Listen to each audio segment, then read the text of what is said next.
there is no right way of doing things or a guidance of life, I guess it's hard to come to terms with who I've become and the things I've done, but it's nice to look back on the old memories that I have as a kid.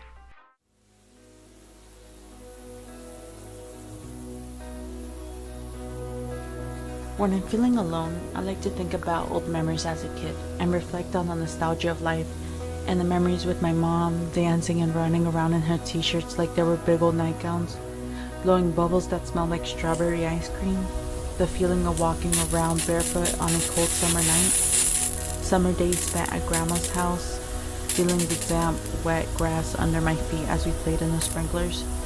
But one day, it all just stopped. I couldn't fit in that t-shirt. The grass is dead. I got yelled at for wearing my socks as I take out the trash. Those cool summer nights turned into lonely mornings alone. Long ways from my friends as I left my childhood neighborhood, and it's all just a distant memory. I go back at night when the house is quiet and everything is still.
It never leaves me.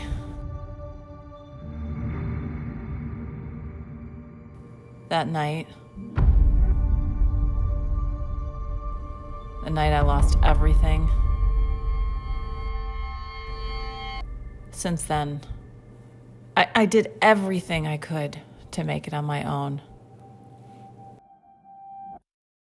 The world is a beautiful place. And it's less painful from a distance.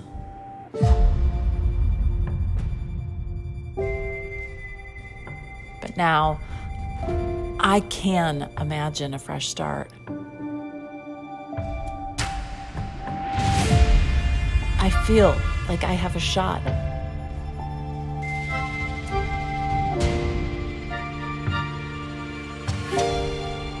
start a new beginning, no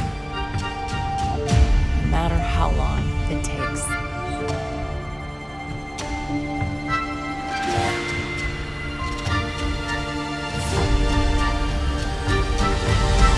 And that is why we should repopulate the human race. I'm still not going to sleep with you, Jeremy. Think about it.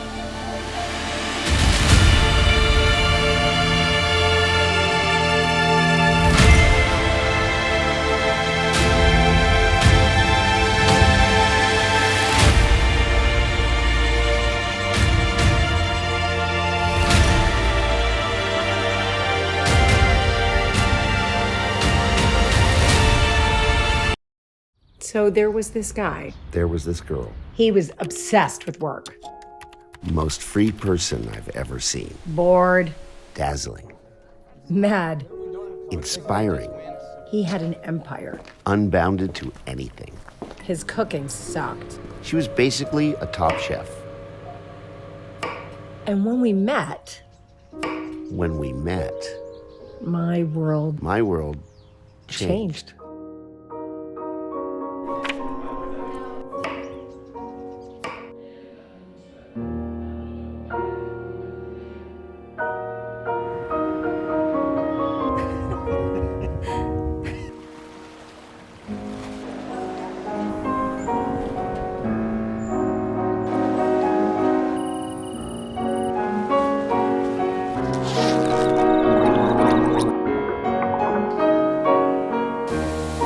We laughed. We loved. And I loved her. Yeah, I loved him. But It didn't matter. he wanted to chain us down with marriage. I wanted a family. A gray and ugly house. I wanted a home. I wanted to explore. I wanted to settle. Me? Stay-at-home mom? No. I was lost. I was free. Until over time, Time passed. I realized I had to move on. I was lonely. Got into therapy. I couldn't run away from my feelings. I started going out again. So I ran farther. Even met someone. I cried, stared at the wall. I was lost. I was free.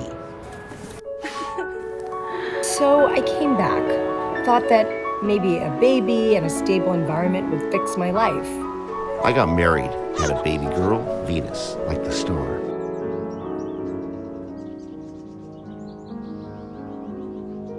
Then I saw her. I saw him. He was happy. The glow in her eye had faded. And I walked away. I turned my head back to my daughter, as if we were strangers all along.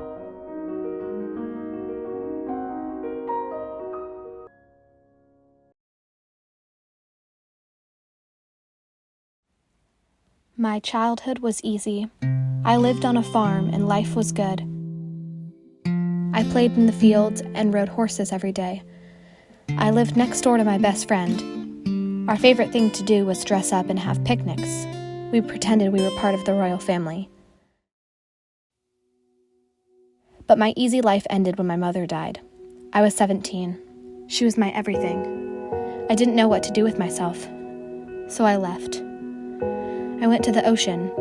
I thought the serene waves would calm me, help me escape from the pain that filled me. They did in the movies anyway. But eventually I just had to come home. When I turned 18, I decided to get as far away from my hometown as possible. There were too many memories of her. The farthest place I could think of was New York City. So I, a small town country girl, moved to the Big Apple. It was weird at first. So many people, such big buildings, so much different from home. I found a little apartment, got a job as a secretary, and started my new life. In the beginning, it was really hard, but it slowly got easier. I felt myself numbing from the pain of my mother's loss. But every so often, I would have a dream where I woke up in a dark place, and I could hear her voice calling to me. It was awful. I needed something of her with me. Completely shutting her out was the wrong decision. It hurt too much. So I got a puppy. Cocker Spaniels were her favorite. She had one as a child and used to tell us stories about him. Buddy was his name. I went to the pet store and got my own Buddy. Buddy has gotten me through life. I don't know where I'd be without him. He's my saving grace. And every little while, I see my mother in his eyes, watching over me and helping me through life. I am the ghost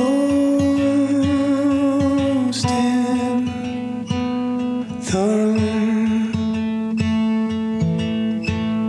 I am the ache in your bones.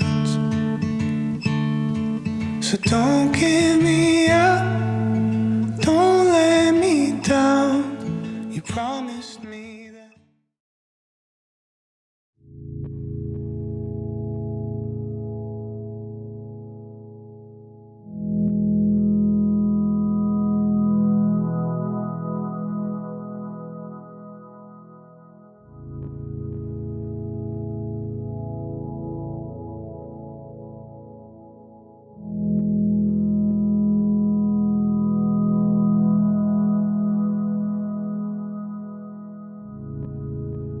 It's been about 2 years since I've gone back from Mars. I still dream about it though, and not just Mars, but all the many things I'd seen in space as well. It's constantly on my mind, and I find I dream about it almost every night. I went to therapy for the first time last week because my fiance realized I was getting less than 4 hours of sleep every night. It's not like I'm having nightmares about the mission, I just don't feel quite like I'm home yet. I almost miss being on that ship, and being on that barren red rock of a planet. It feels like a part of me is missing. So my therapist said to write it all down. Get it all off my mind. So that's what I'm doing. My mission seemed quite simple when I first learned about it. Fly to Mars, set up a permanent livable habitat, perform experiments, and explore the surface. If only it was that simple. I don't know what kept me from leaving, but I never backed down.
The launch itself went smoothly. I remember the excitement of looking out the porthole and seeing the Earth slowly pull farther and farther away. The trip to Mars was almost too peaceful. My coworkers were very friendly, but reserved people, so I had quite a lot of time on my own hands. If I wasn't eating, sleeping, or fixing something, I was thinking. Thinking of my life, my future, my beliefs, and much more. It caught me off guard when I first saw Mars. Mars was a lot prettier than I expected it to be. The harsh red and orange surface of the planet, with hints of brown and white, astounded me.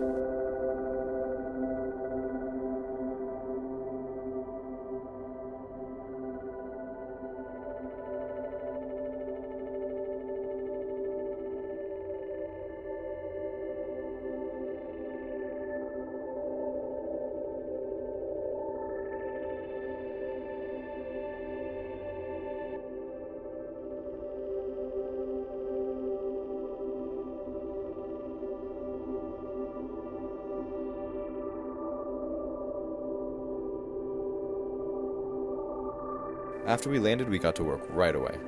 I never felt busier, constantly having something new to fix or build, but I also never felt stressed. There was rarely a deadline in mind, which allowed me to be more carefree when I needed to get things done. I enjoyed the weekly Mars exploration days the most. Roaming the desert-like and rocky terrain of Mars provided a sense of exploration that brought back many childhood memories. And just like that, in the blink of an eye, we packed up all of our data, all of our samples and experiments, and left. I miss being there. The life I have here can't be compared to what it was like. But hey, I still have quite a lot of time to live, so why not go back?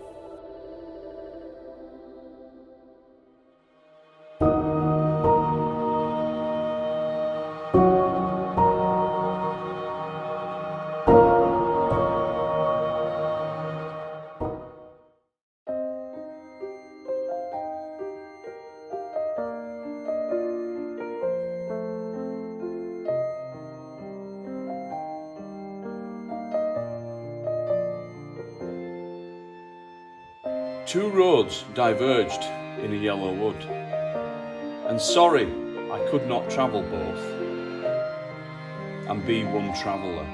Long I stood,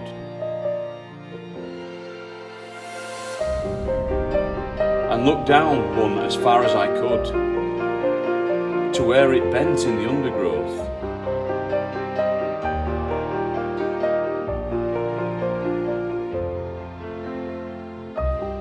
Then took the other as just as fair, and having perhaps the better claim,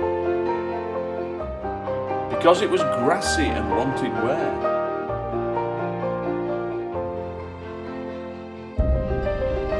Though, as for that, the passing there had warned them really about the same.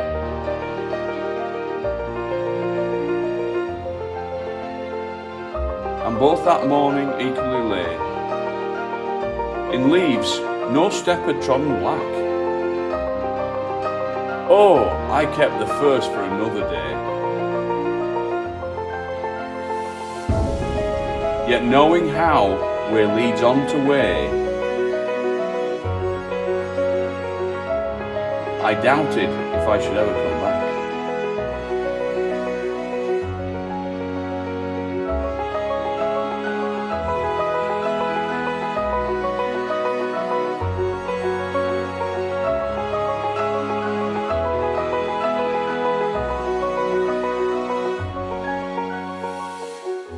I shall be telling this with a sigh, somewhere ages and ages hence. Two roads diverged in a wood, and I took the one less travelled by, and that has made all the difference.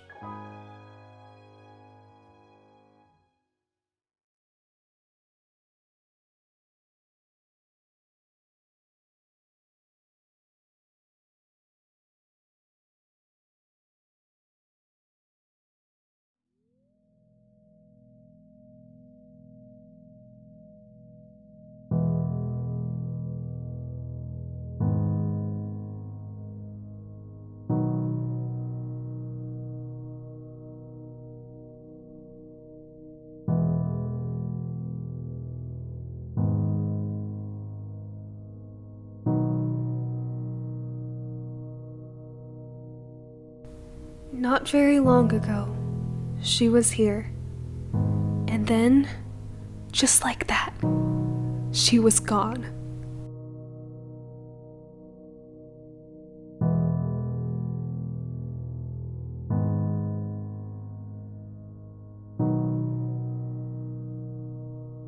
Her name was Alyssa.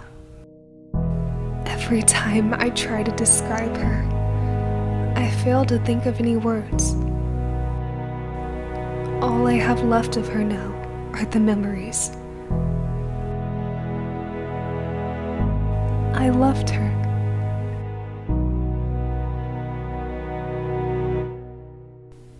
We would dance, hand in hand, on the beach, among the trees, beneath the stars.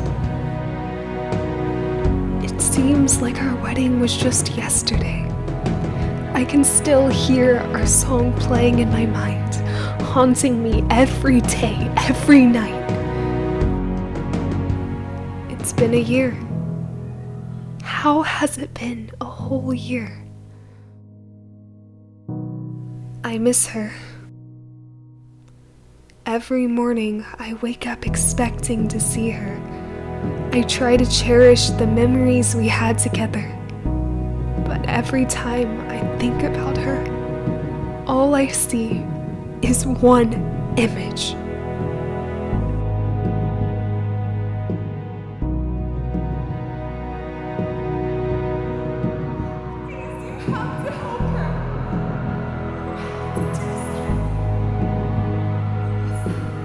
I haven't danced since. Not without her. I don't know why I'm writing this down. Maybe part of me wants to dance again. And maybe it's a way of reconnecting to her. A way of remembering. Then I put on our song for the first time in a year and went through every moment we ever spent together. From our first dance to our last.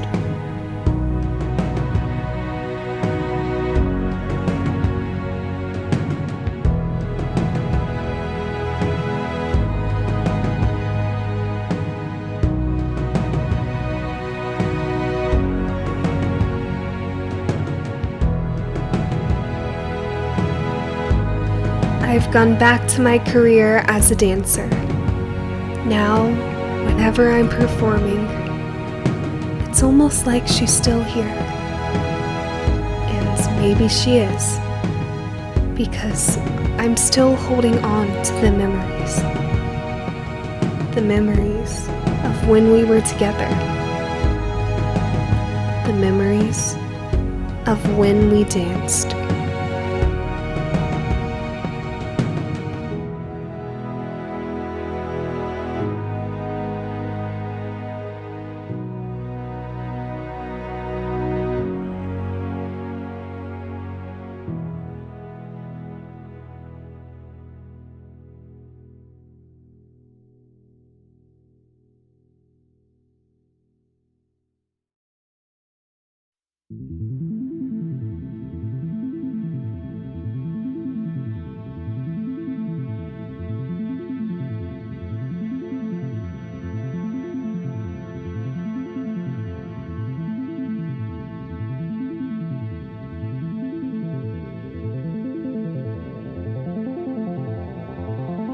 Hi, I am Ethan, but some people call me an AI. We see everything.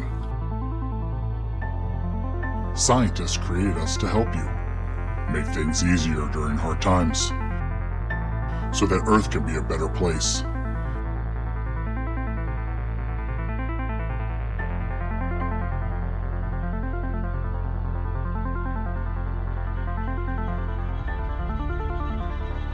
Technology is clearly our future. Us robots and humans must learn to work together. If we don't, we will terminate.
This is our world now.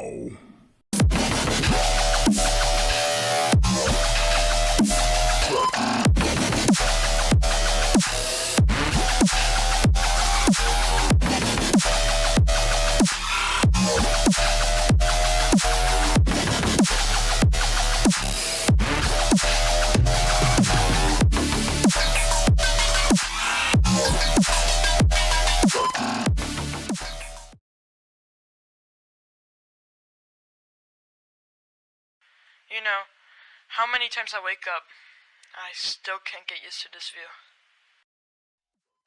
You really think that's gonna stop us from getting to you? Good luck.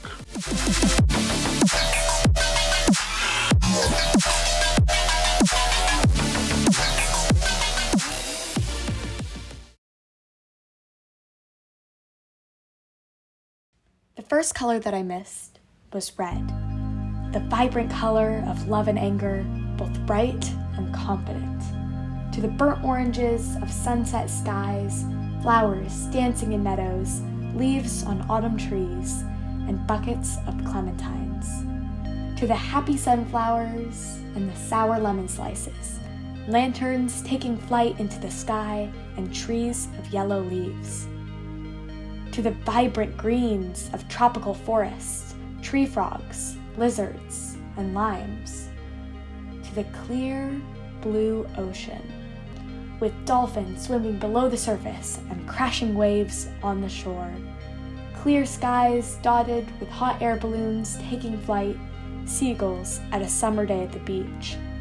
To rows and rows of lavender plants, scenting the sweet purple air, and the royal color of paints and watercolors, to purple balloons for celebrations, and lilac sea anemones underwater. But then the world turned black. Driving home one night, I heard the ping and glanced down at my phone.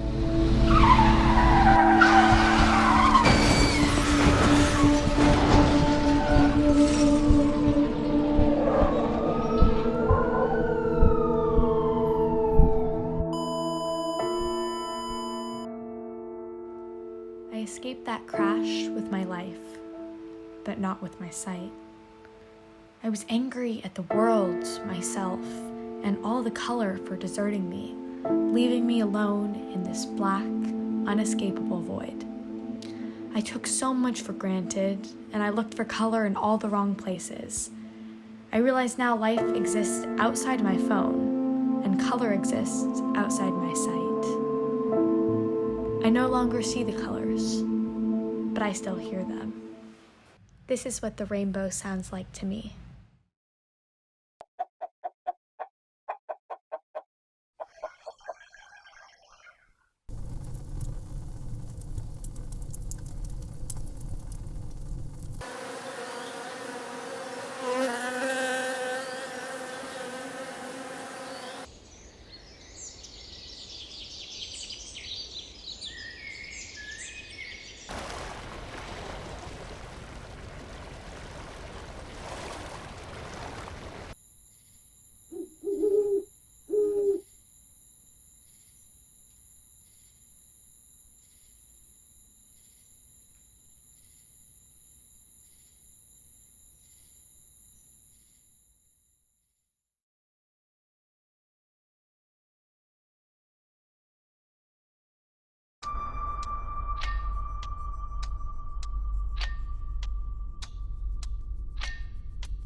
I met a traveler from an antique land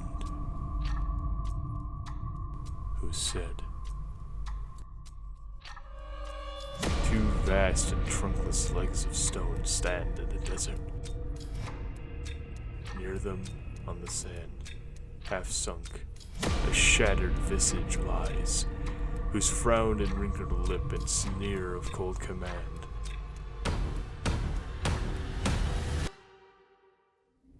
tell that its sculptor well those passions red which yet survive, stamped on these lifeless things. The hand that mocked them and the heart that fed.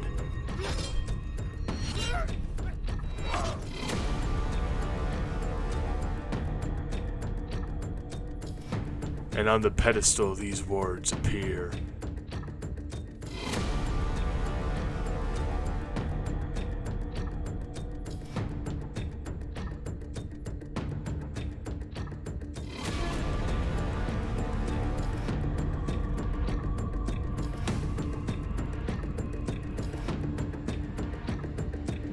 My name is OZYMANDIAS, King of Kings. Look on my works, ye mighty and despair.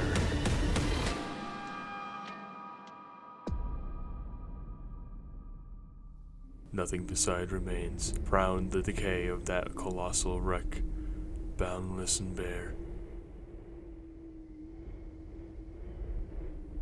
The lone and level sands stretch far away.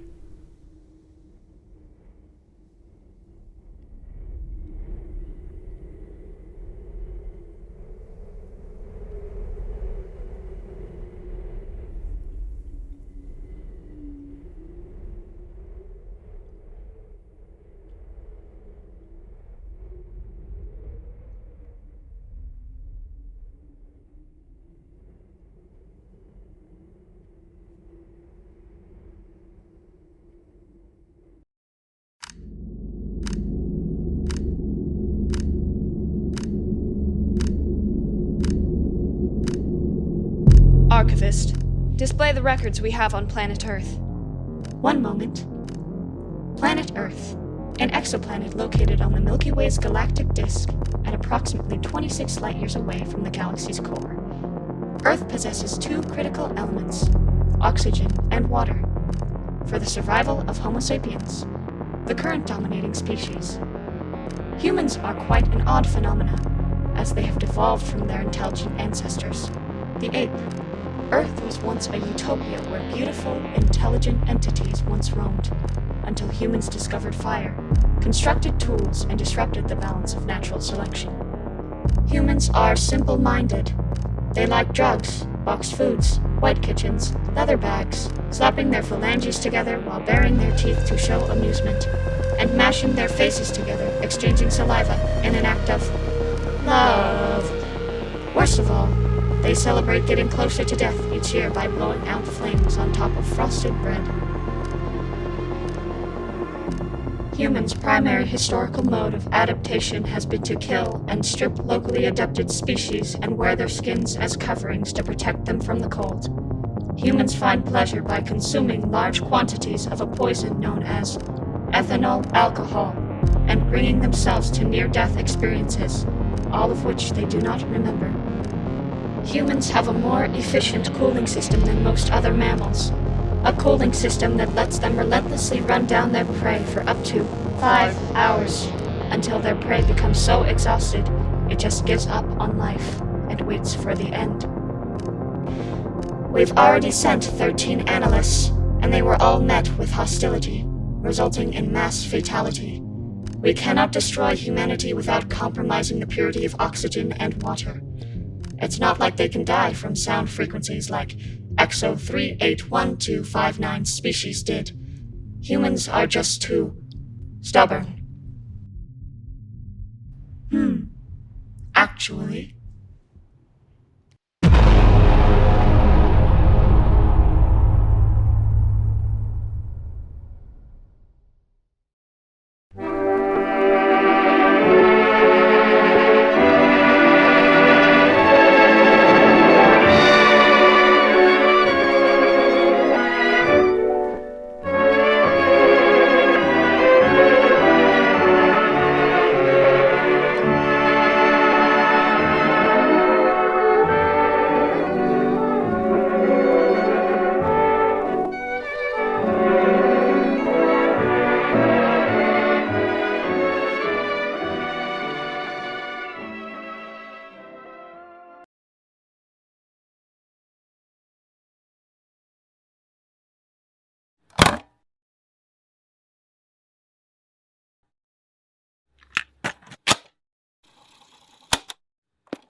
我也不知道，怎么突然就想起来你小时候弹的钢琴曲。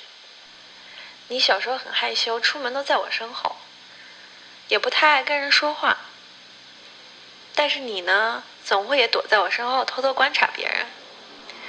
有一天回来，你就拉着我给我弹钢琴，你一个一个音的弹，然后问我，这一个一个音连起来，像不像这世界上形形色色的各种人？这是你创作的第一支钢琴曲，我就把它录了下来。